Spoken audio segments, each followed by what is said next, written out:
Selamat malam para pemirsa, ketemu lagi di Hot Room dengan saya Hotman Paris. Data WHO menunjukkan peningkatan yang sangat serius kasus COVID-19 seperti di Rusia, Italia, Cina, dan Singapura. Ternyata Indonesia juga mengalami peningkatan kasus COVID-19. Apa antisipasi yang akan dilakukan oleh pemerintah RI mengingat dalam waktu dekat akan ada libur Natal Tahun Baru dan juga kampanye Pilpres? Apakah kita akan kembali seperti masa lalu, wajib masker dan wajib vaksin? Inilah Hot Room, waspada COVID datang lagi.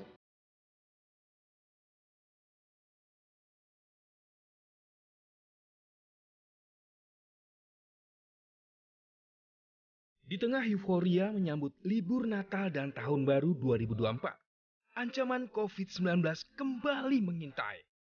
Peningkatan kasus COVID-19 yang signifikan dalam beberapa waktu terakhir di Indonesia tengah menjadi sorotan. Terlebih ada dugaan varian baru yang memicu tingkat transmisi atau penularan lebih cepat dan lebih mudah menginfeksi. Tercatat 22 provinsi di Indonesia mengalami lonjakan kasus mingguan 200 hingga 300% dari minggu sebelumnya. Negara tetangga seperti Singapura dan Malaysia juga mengalami lonjakan kasus COVID-19 di penghujung akhir tahun 2023. Untuk mencegah situasi semakin genting, kesadaran dan kepatuhan masyarakat akan protokol kesehatan tetap menjadi kunci utama dalam memerangi penyebaran COVID-19. Namun, langkah apa yang harus dilakukan pemerintah untuk mengantisipasi lonjakan kasus COVID-19?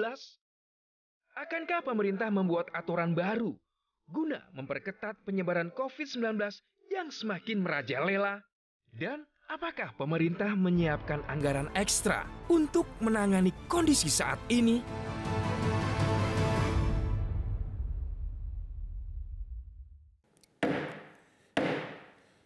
Sebelum kita memulai diskusi kita ini, kebiasaan Hotman, makanya Hotman selalu kuat berdebat adalah selalu minum white coffee, kopi luwak.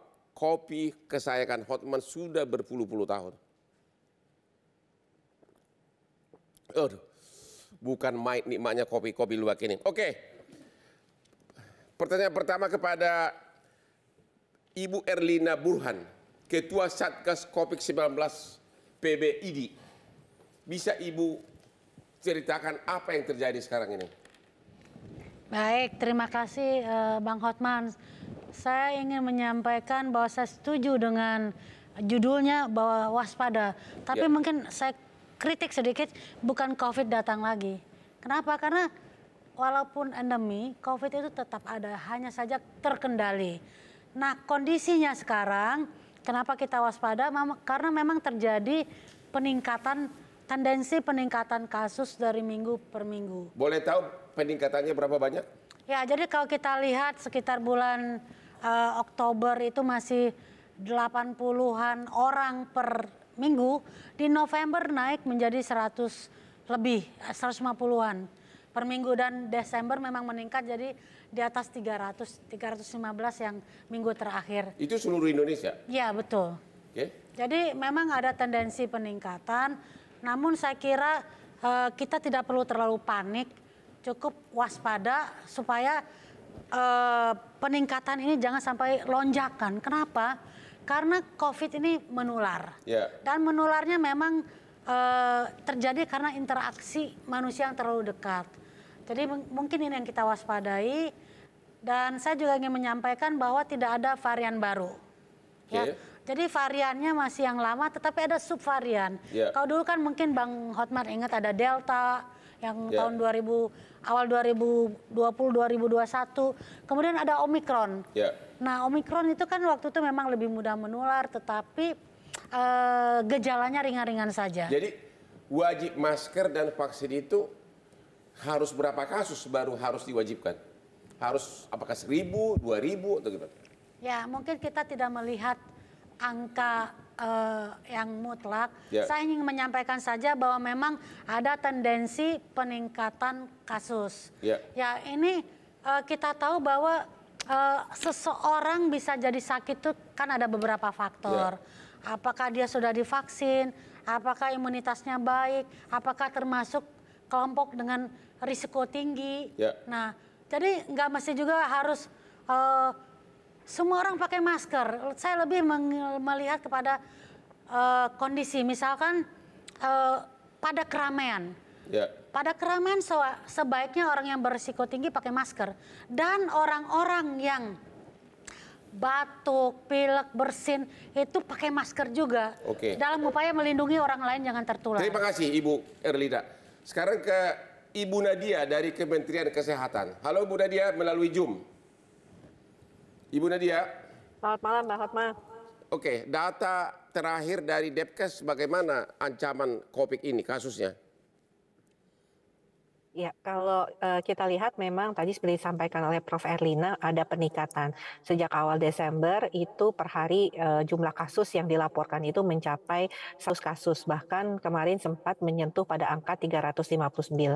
Tapi mengapa kemudian kita katakan ini level yang masih aman? Karena tingkat kematian kalau kita lihat per minggu itu masih antara 0 sampai 3 kasus dengan tingkat keterisian perawatan rumah sakit itu hanya 0,06%. Jadi mengapa kemudian pemerintah menyampaikan kondisi ini adalah sebenarnya bagian daripada surveillance kita Bang Hotma untuk kemudian mengingatkan masyarakat saat ini kasus COVID sedang naik dan perlu untuk masyarakat menjaga dirinya. Apakah akan ada tindakan nanti untuk libur lebaran dan kampanye? Apakah bakal ada polisi baru dari pemerintah misalnya wajib masker atau apa gitu?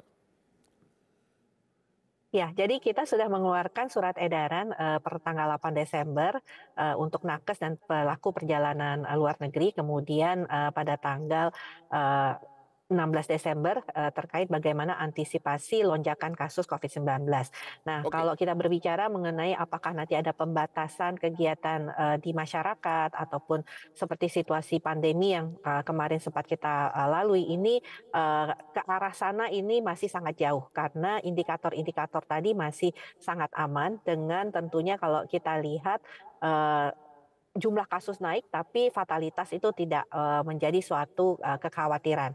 Jadi dirasakan perlu untuk ada pembatasan kegiatan masyarakat. Sementara penggunaan masker itu bukan suatu kewajiban tapi himbauan. Karena kondisi-kondisi ini sebenarnya sudah kita antisipasi pada saat kita melakukan pencabutan pandemi COVID-19.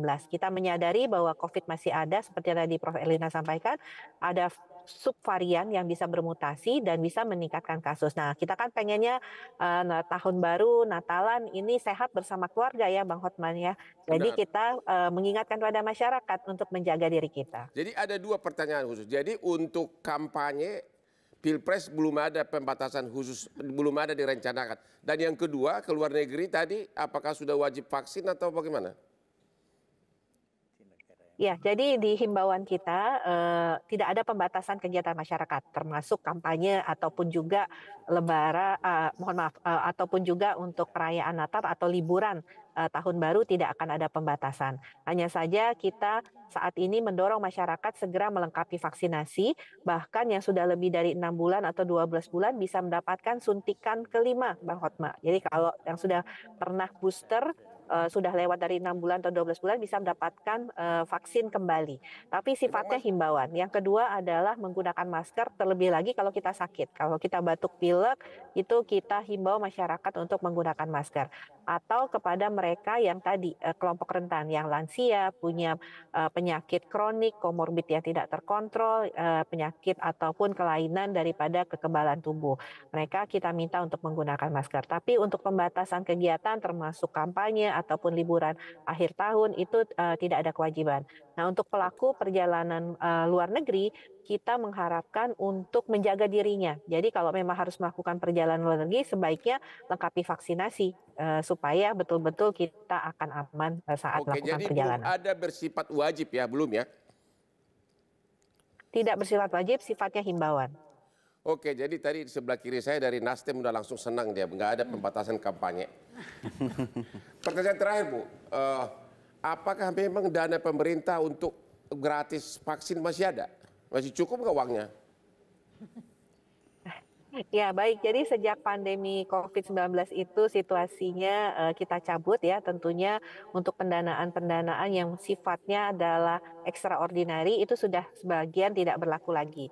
Tapi untuk vaksinasi ini masih bisa gratis untuk semua populasi yang sudah memang bisa mendapatkan vaksin ini, termasuk untuk suntikan kelimanya masih bisa gratis di puskesmas ataupun di kantor kesehatan pelabuhan, Bang Hotman. Jadi sekarang Nanti kalau tahun 2024, ya, nanti 2024 jadi sekarang ini kita vaksin evaluasi gratis kembali. masih ada di puskesmas ya? Masih ada Bu ya? Masih sampai tanggal 31 Desember 2023. Nanti 2024 nanti akan kita kaji lagi. Oke, terima kasih Bu Nadia. Kita istirahat dulu, setelah yang berikut ini tetap di Hot Room.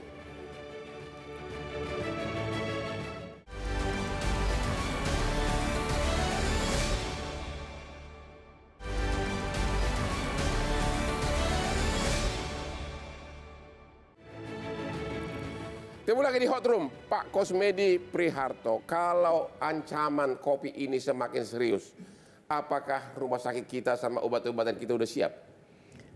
Iya, jadi yang paling penting sebenarnya kan bagaimana menjaga daya tubuh. Daya tahan tubuh, Ya. Caranya? Ya, pola hidup yang sehat, makan yang sehat, istirahat yang baik. Gimana aku baru pulang jam 3 subuh nih dari malam clubbing. Ya, itulah makanya kita mesti mulai hidup ke sana, kalau enggak ya kita resikonya akan ditanggung oleh mereka masing-masing. Obat-obatan kita ke rumah sakit masih siap atau gimana? Obat-obatan yang digunakan sebenarnya kan itu obat virus itu dia self-limiting disease. Artinya apa tuh? Akan sembuh dengan sendirinya kalau daya tahan tubuh kita kuat. Akan sembuh dengan sendirinya kalau daya tahan tubuh kita kuat. Oh begitu. Tapi kalau dia memang berat, biasanya kita berikan obat-obatan untuk menekan atau mematikan virusnya. Saya ini termasuk yang terpesona dengan menjaga daya tahan tubuh, sehingga saya berapa puluh pil vitamin masuk tiap hari.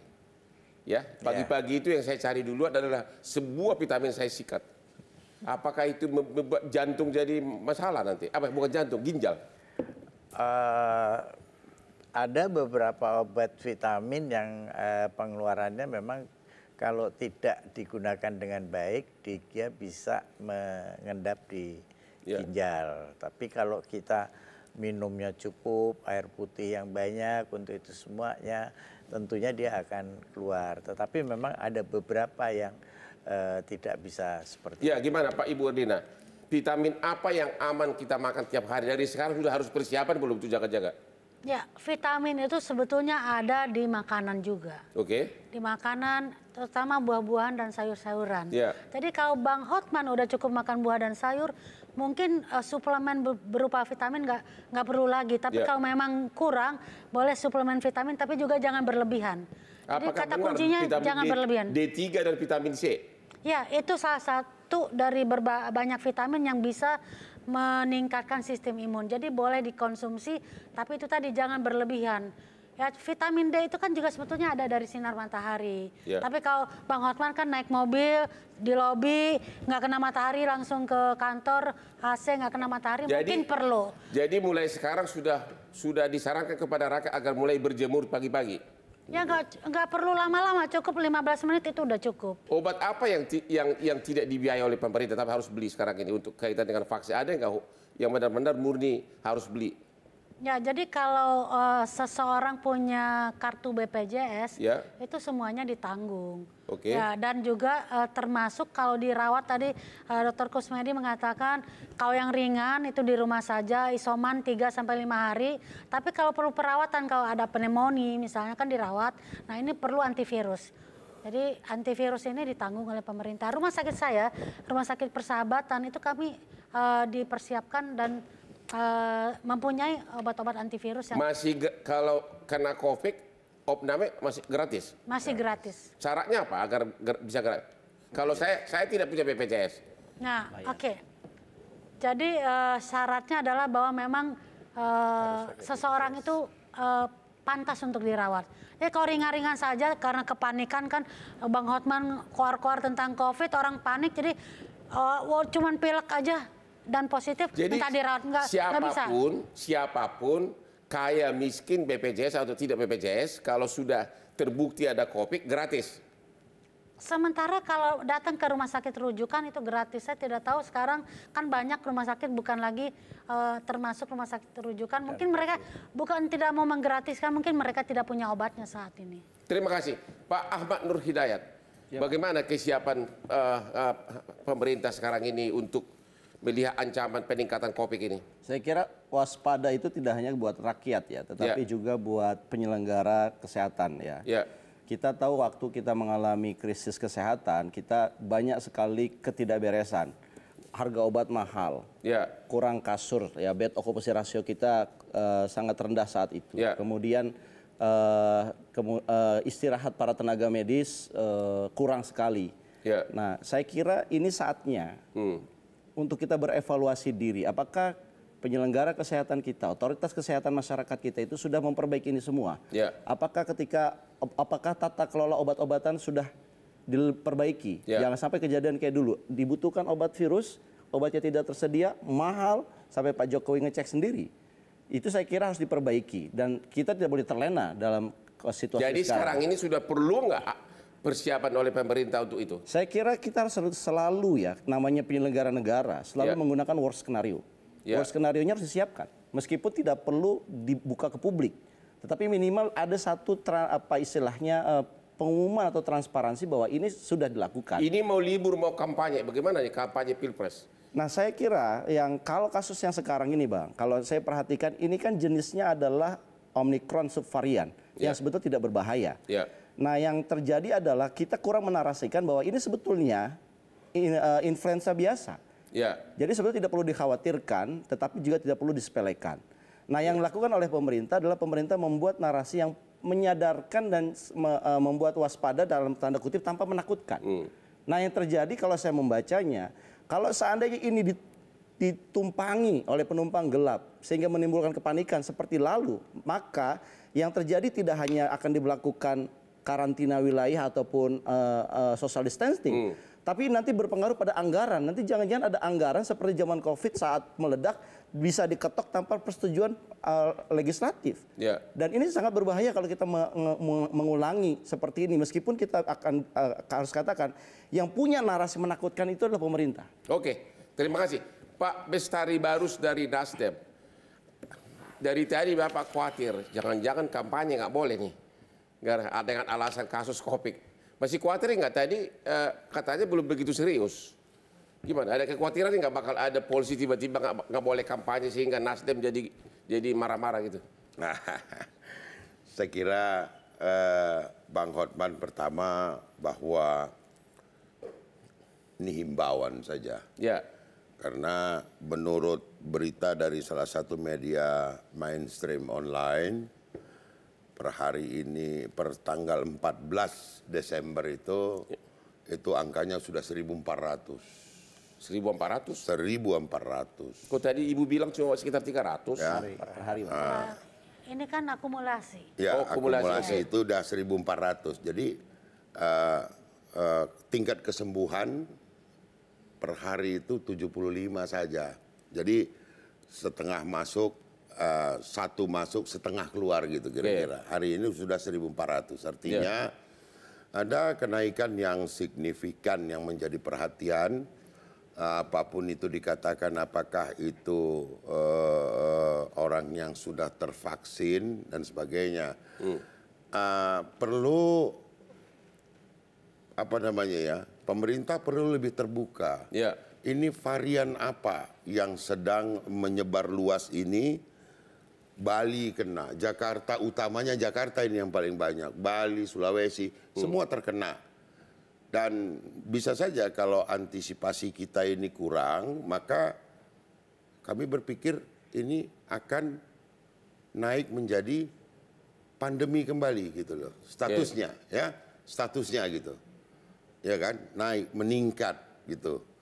Maka memang kami sangat memperhatikan pada hari ini eskalasi, dan kita juga tidak bisa mengatakan bahwa ya ini terkendali. Saya kira dulu juga dikatakan awal-awalnya waktu kita kena pertama itu terkendali, Bu. nguburkan orang aja susah gitu, antrinya panjang betul, kan begitu ya? Oke, Pak Barus. Nah, ya. sedikit lagi Bang. Ya. Nah, harapannya adalah pemerintah harus memberi jaminan kepada masyarakat, anak bangsa ini, bahwa dengan tegas ini adalah endemi. Dan ini hanya seperti yang Ibu sampaikan tadi. Ya. Ini hanya penyakit-penyakit biasa saya, jangan khawatir. Kalau kemudian ditambahkan dengan himbauan, pakailah masker demi kenyamanan kesehatan kita, tambah baik. Saya kira itu. Oke, jadi himbauan pakai masker dan sebagainya itu menurut Bapak itu tidak menakut-nakuti rakyat ya? Saya kira kalau disampaikan secara soft ya, pada posyandu kah itu apa ya, mulai sekarang pakai masker lah. Supaya jangan kena pilek-pilek, banyak debu juga. Saya kira itu akan bagus gitu loh. Kita istirahat dulu, ketemu lagi setelah yang berikut ini, tetap di Hot Room.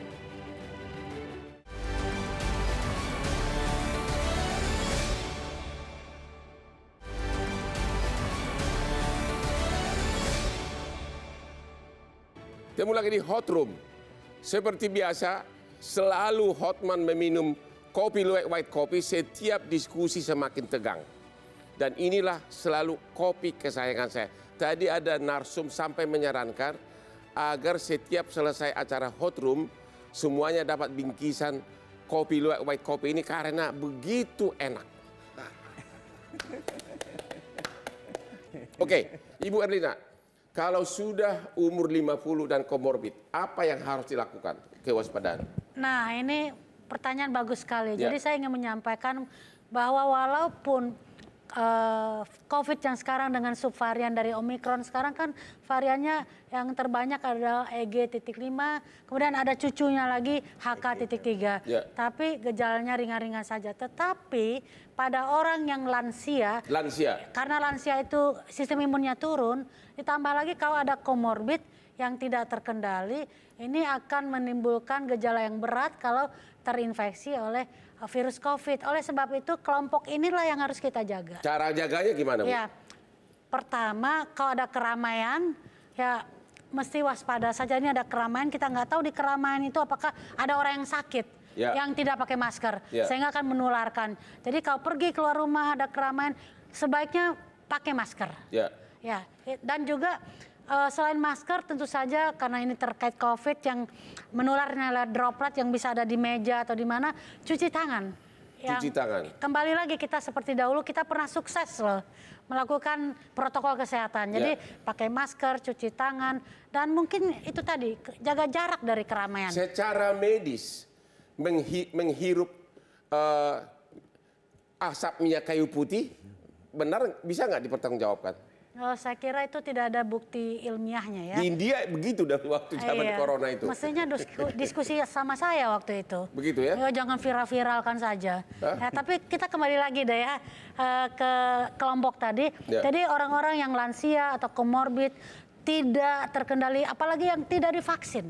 Nah ini akan sangat rentan untuk terinfeksi. Jadi kalau ada Natal tahun baru nanti kita libur panjang sampai lama, saya sih bukan melarang tidak boleh bepergian, tidak boleh gathering dengan keluarga, silakan.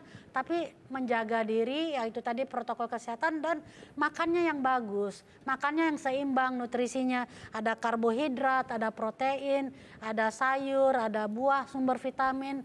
Terima kasih Ibu Erlina. Ibu Nadia. Ibu Nadia. Ya, Bang Hotma. Ibu Nadia dari Kementerian Kesehatan, ya ini gimana cara mencegah agar yang umur 50 dan juga komorbid ini jangan makin serius? Ada saran nggak dari pemerintah? Ya, yang pertama kalau lansia tidak bisa dimudahkan lagi ya, Bang Hotma ya. Jadi tentunya lansia kalau punya penyakit komorbid, penyakitnya harus dikontrol. Yang punya darah tinggi, ya harus dikontrol darah tingginya. Jangan kalau pas darahnya naik, baru minum obat. Artinya patuhi saran dari tenaga kesehatan. Yang punya diabetes juga seperti itu, diet ataupun juga menggunakan obat-obatan. Nah, sama seperti yang punya komorbid, bahkan yang belum lansia pun juga kita berharap pertama kita tahu bahwa komorbid ini bukan hanya untuk COVID, tapi bisa menyebabkan penyakit-penyakit yang tentunya fatalitas mortalitasnya juga cukup tinggi. Nah, selain itu, setelah kita mengontrol penyakit-penyakit komorbid kita, yang kedua untuk menghadapi COVID, lengkapi vaksinasi, Bang Hotma. Jadi sekarang kan bahkan bukan hanya booster kedua loh, sudah bisa juga diberikan suntikan ulangan kalau kita terakhir kali menerima suntikan COVID itu 6 bulan atau 1 tahun yang lalu. Jadi sudah bisa nih untuk menambah sekarang ini yang pertahanan. tersedia di rumah sakit pemerintah puskesmas nama vaksinnya apa? Yang gratis?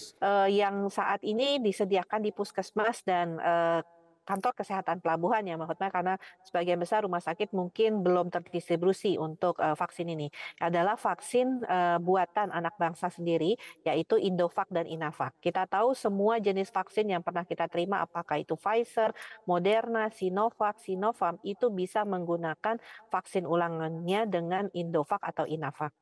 Jadi Indovac sekarang yang tersedia di puskesmas ya, gratis ya? Inavac. Indovac dan Inavac. Gimana Pak Kusmedi? Kalau di DKI sudah di seluruh puskesmas dan rumah sakit sudah ada Indovac dan Innovac. Itu syaratnya apa tuh? Langsung datang langsung dikasih gratis boleh? Langsung datang langsung dikasih gratis sampai dengan akhir tahun ini ya. Sampai akhir tahun? Ya, sesudah itu kita belum tahu kebijakan yang berikutnya.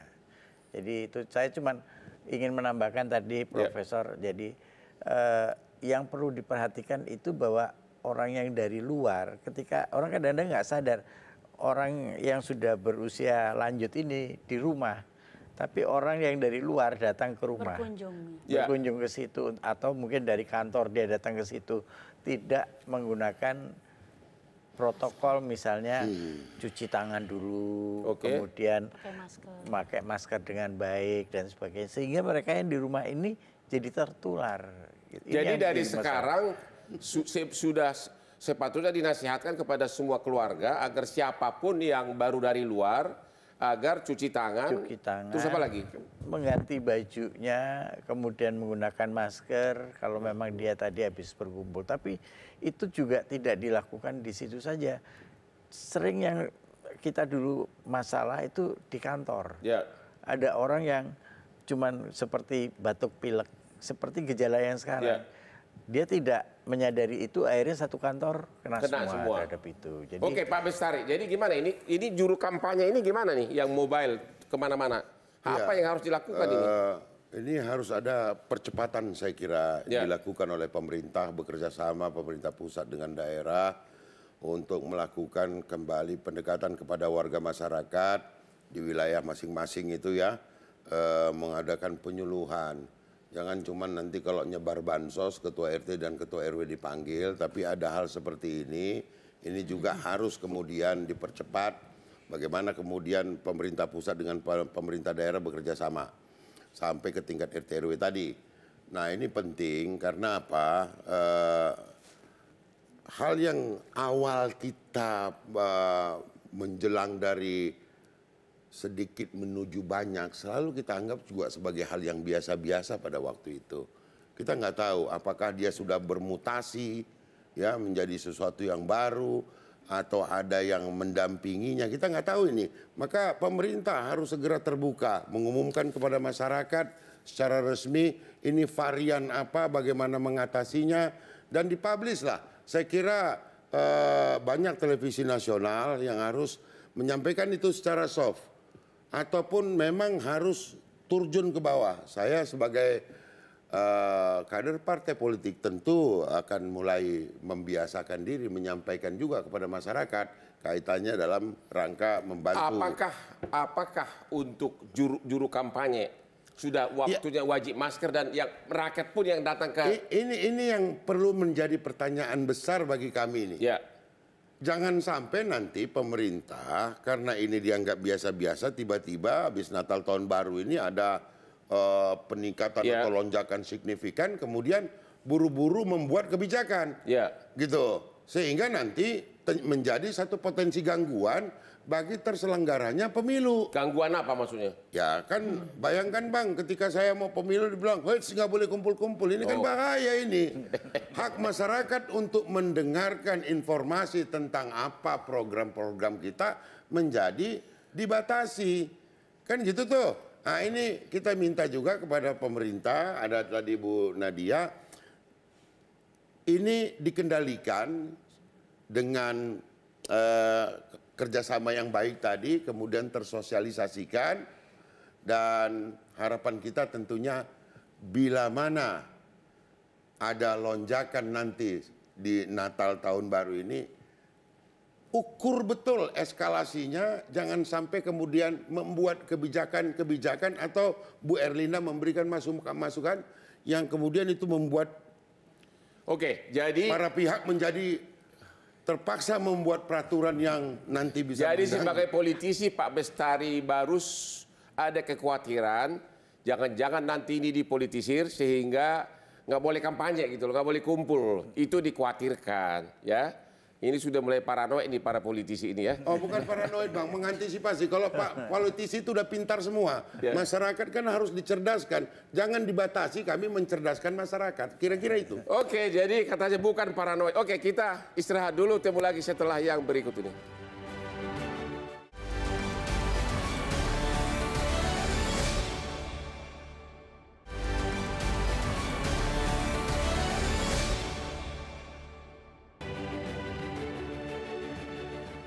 Temu lagi di Hot Room. Ini pertanyaan kepada Ibu Erlina Burhan. Menjawab tadi pertanyaan dari kekhawatiran Pak Bestari Barus yang rada-rada oposisi. Ya. Apakah memang berdasar nggak kekhawatiran jangan-jangan nanti itu dipakai alasan tidak boleh kampanye lagi gitu loh. Apakah sampai separah itu kekhawatiran? Ya, jadi Pak Bestari Barus yang baik, Bapak kan berkepentingan nih ngumpulin orang banyak untuk kampanye nanti ya. Jadi dari sekarang mestinya kita antisipasi, kita semua bertekad, janganlah kasus yang sekarang masih ratusan akan jadi ribuan. Oleh sebab itu ada upaya-upaya pencegahan. Salah satunya kan tadi kita sudah menyebutkan, yuk orang-orang yang sehat tetap menjaga kesehatannya, kembali lagi menjalankan protokol kesehatan. Kita pernah sukses banget loh dulu dengan protokol kesehatan, pandemi kita menjadi endemi lebih cepat dari beberapa negara tetangga kita. Jadi saran Ibu agar partai politik ini juga bekerja gitu loh. Ikut, jangan pengen cuma nuduh melulu gitu ya. Jangan nuduh dan juga jangan pengen suaranya aja, lindungi juga rakyatnya. Terima kasih. Satu lagi, saya kira... Pak. Jadi Bapak juga kalau mau ngumpulin orang, Bapak juga berkepentingan mengatakan bagi apa sih istilahnya konstituen ya, yang batuk, pilek, bersin nggak usah ada ikut. Kalaupun ikut pakai masker yang bagus gitu ya. Makanya kita perlu ini Bang, saya sedikit saja sebagai penutup. Kita perlu ketegasan pemerintah situasinya seperti apa. Sehingga jangan nanti kita sampaikan kepada masyarakat. Ini mulut udah sangat ingin menyampaikan.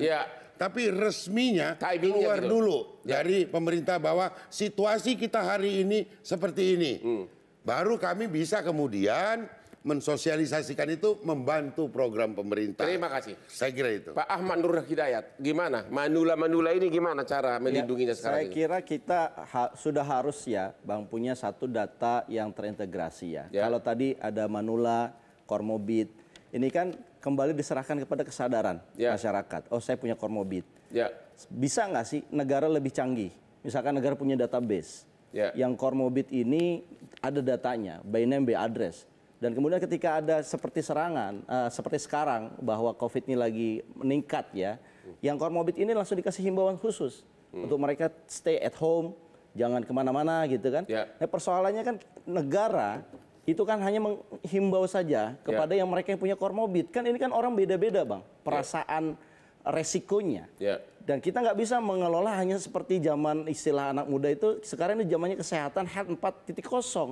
Jadi harus ke negara punya di broadcast, jadi teman-teman yang rentan, lansia, ke situasi saat ini, mungkin mereka dapat himbauan untuk tidak kumpul-kumpul bersama politisi misalkan. Pemerintah harus lebih ekstra aktif begitu. Betul. Untuk kampanye sekarang ini. Jangan lagi dibebankan kembali ke masyarakat lagi. Pemerintah lah yang sebetulnya yang punya aktif, yang bisa menyelesaikan banyak persoalan dengan punya database seperti itu. Oke, Pak Kusbedi gimana? Apa sih baiknya dilakukan oleh pemerintah Indonesia? Sebaiknya pemerintah menghimbau bahwa menggunakan masker, menjaga diri untuk... Himbau atau sudah wajib? Itu tadi harusnya udah mulai mewajibkan untuk dijadikan budaya. Ragu-ragu Pak Kusmedi. Jadi kan sebuah budaya. Jadi jangan itu hanya karena terpaksa. Kalau kita naik bis misalnya saja, atau kita naik MRT atau naik LRT, kan kita tahu bahwa masyarakatnya di situ banyak. Ya pakailah masker itu untuk hal-hal yang enggak, pertanyaannya sudah waktunya enggak wajib atau hanya sebatas himbauan dari pemerintah? Kalau itu dijadikan budaya, sejak sekarang dia sudah wajib untuk diingatkan. Gimana Ibu Erlina? Sudah waktunya enggak itu wajib? Jangan hanya sekedar himbauan.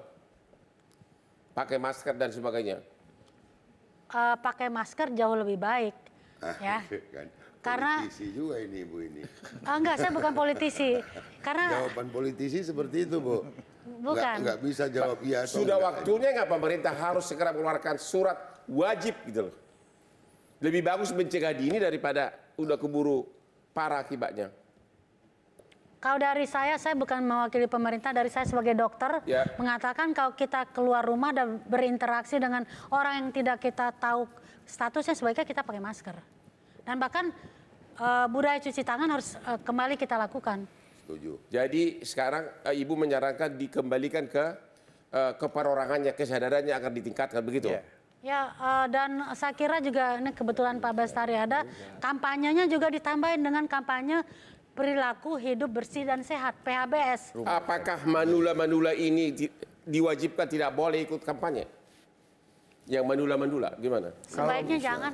Sebaiknya nggak boleh ikut? Ya, karena nanti kalau ada salah satu di antara peserta keramaian adalah sumber penularan bakal kena. Nanti politisi dari Nasdem marah nanti. Kalau kamu batasi masa saya gimana Pak? Boleh nggak manula tidak boleh ikut kampanye? Gini,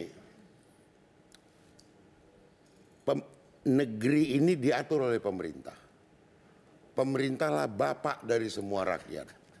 Seharusnya pemerintah mengeluarkan saja, ini loh kebijakan hari ini, kita melihat ini. Jadi jangan kemudian, ya menurut saya begini, menurut berputar-putar kita.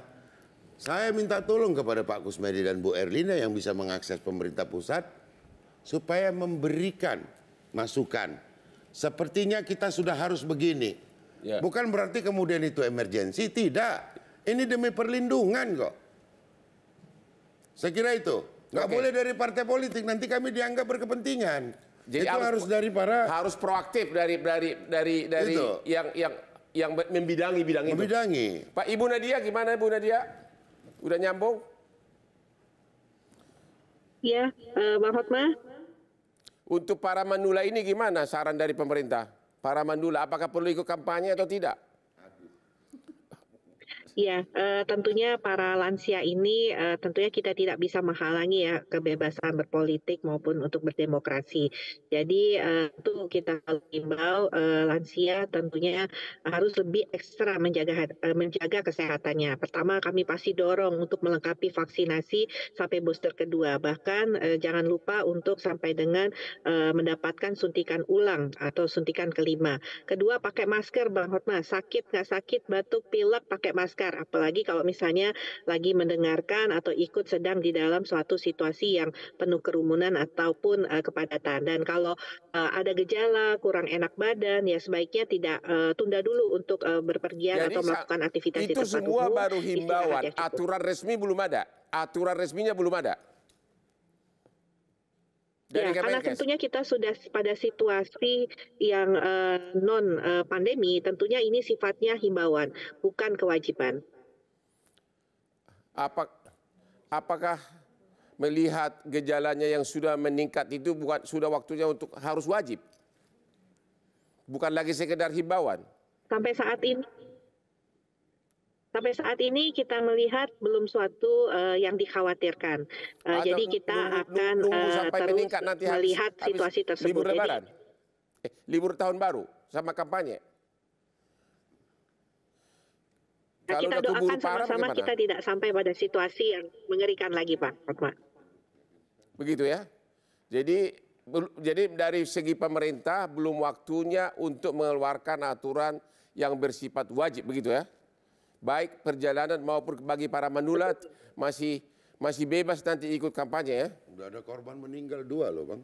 Ya, betul. Jadi nggak usah khawatir rekan kita dari Nasdem tadi kalau nanti kampanyenya ada pembatasan. Insya Allah tidak, asal kita sama-sama menjaga bagaimana upaya pencegahan COVID-19 ini.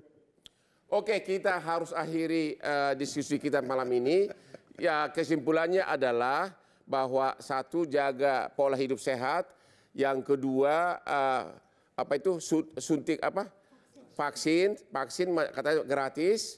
Dan sebaiknya yang menular, yang komorbid agar lebih hati-hati. Demikianlah akhir dari diskusi kita malam ini.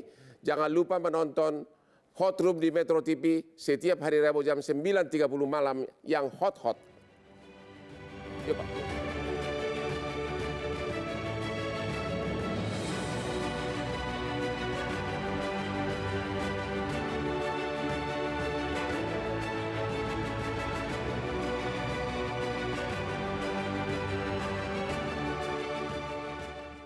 Jelajahi cara baru mendapatkan informasi. Download Metro TV Extend sekarang.